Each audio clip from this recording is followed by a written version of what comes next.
好，回到节目，我们继续来关心的是国安局最近的一份最新报告指出说，美军借由和日本、菲律宾联合军演的机会，正在建构第一岛链的飞弹网。那其中呢，包括了美国在12月18号宣布的对台军售案，而在增购海马式多管火箭系统的部分还包括了420枚。最大射程有500公里的 M57陆军战术飞弹，也就是平常大家所听到的这个 ATACMS。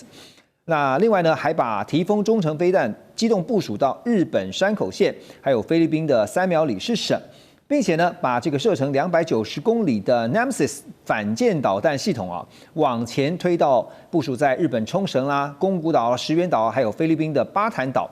现在日本呢还规划在九州北海道要部署射程900公里的岛屿防御滑翔弹，而菲律宾呢则会在吕宋岛西部巴拉望省部署射程290公里的布拉莫斯反舰飞弹。听到了一连串都是飞弹，所以简单来说就是要建构一张飞弹网但是这个飞弹网，我们讲说它有防御，它有攻击。防御跟攻击的能力怎么评估？将军，我们来看的话，就是美国希望在打造把第一岛链变成这个导弹长城。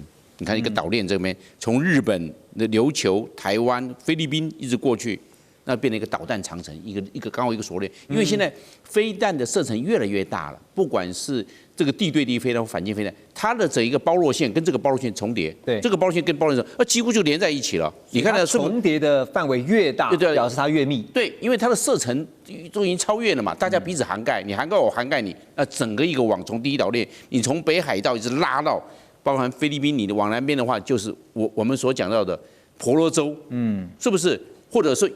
或者是你往婆罗这边走，这整个是不是就是整个一个导弹长城？那当然，你不管是海马斯火箭，你看现在可以达到500公里，刚开始出来的时候只能达到140公里，现在增程可以达到500公里，布拉莫斯是250公里了。那有地对舰，也有中岛，你提风是中岛，垂风中岛的话，它是打到地对地，那就这样子，那你换掉越来越多，还有的这个地对空，那你是不是整个这个导弹长城就出来了？但是我问你，这样听起来是不是它感觉好像是一张隐形的墙？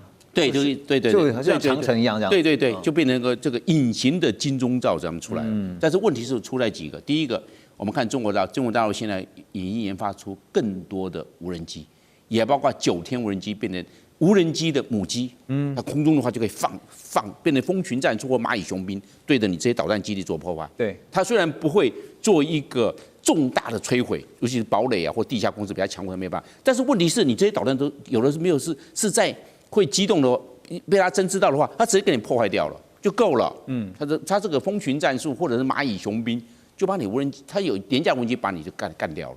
第二个，将来会有中国大陆甚至俄罗斯来看的话，会有更多的高超音速飞弹，你根本拿不到，直接对你目标也做破坏。就是说，大家可以先制攻击啊。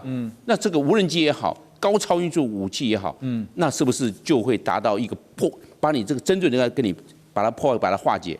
另外一个我们来看的话，就是讲到的那个，如果这些阵地是固定的呢，不是机动的，很容易被锁定。因为你有没有打带跑？没有打带跑，好，那你就准备被干掉。那换句话说，这些也是问题。另外一个我们所讲到的，就是它的抗干扰能力。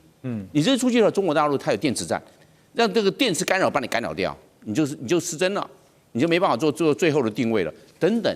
那我认为回来到最后面，我认为还是个数量是关键。数量够不够？你一天就打几百枚，你一下就耗光了，你能够撑多久？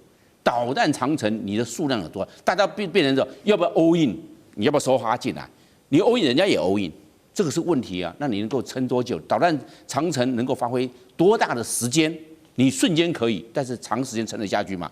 可能不够了，用光了。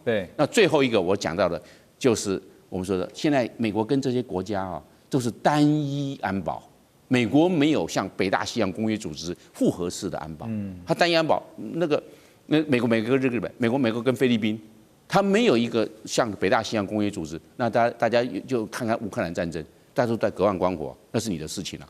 那就这样了。中国大陆只要针对一个就好了，它只要针对菲律宾就可以了。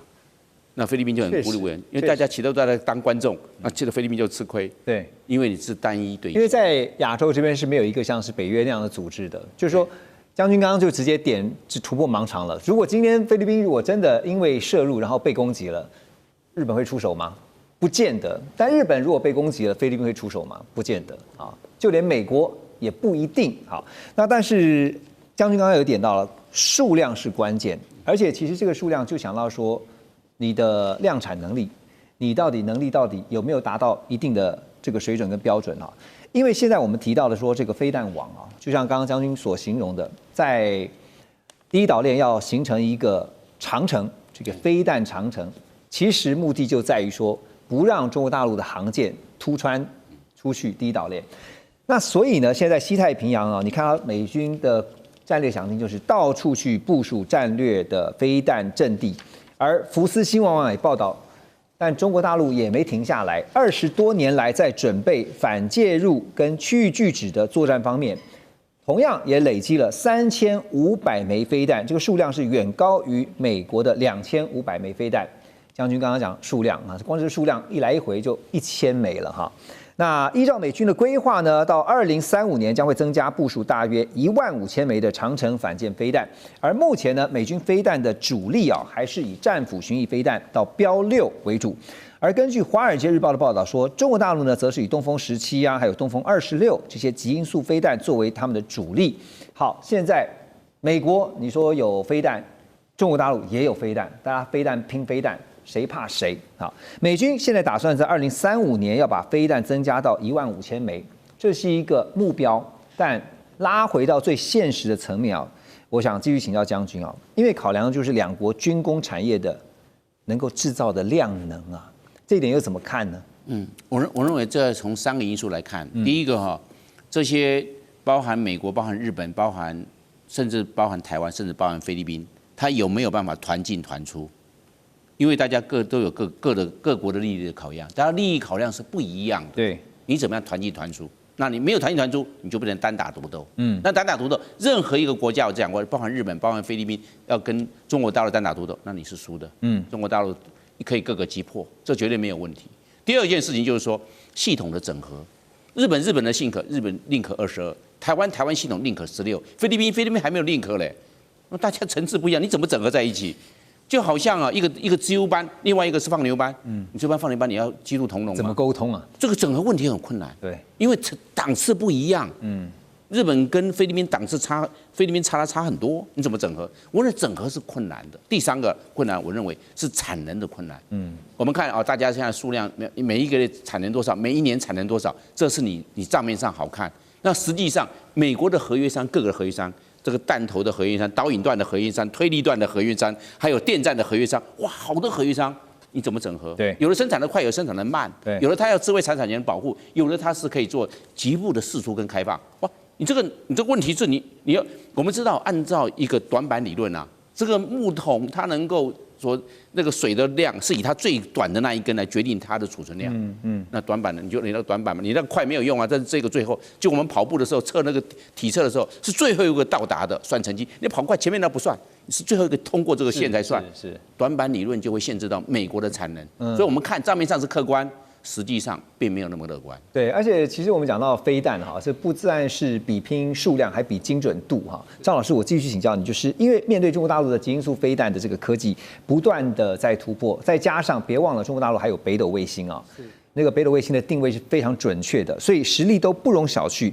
中美两国的飞弹在精准度上这个比拼啊，您觉得会取决于哪些关键的科技？好，那其实因为就像飞弹，第一个我要飞得快，第二个是我的准度要够。对，那准度要够，并不是我们所想的说我只要这个定位系统够准就好，因为它其实还牵涉到，其实因为像现在的武器，我想已经是到这个就是非常的高科技，它并不是只有你告诉它的坐标而已，它就直接去打。其实它还牵涉到后段的这个部分，包括说，这个有所谓的主动雷达，或者是成像，或者是雷射导引等等这些相关的这个部分。是，那你怎么样子能够到最精准哦，就是能够最准确的这个位置？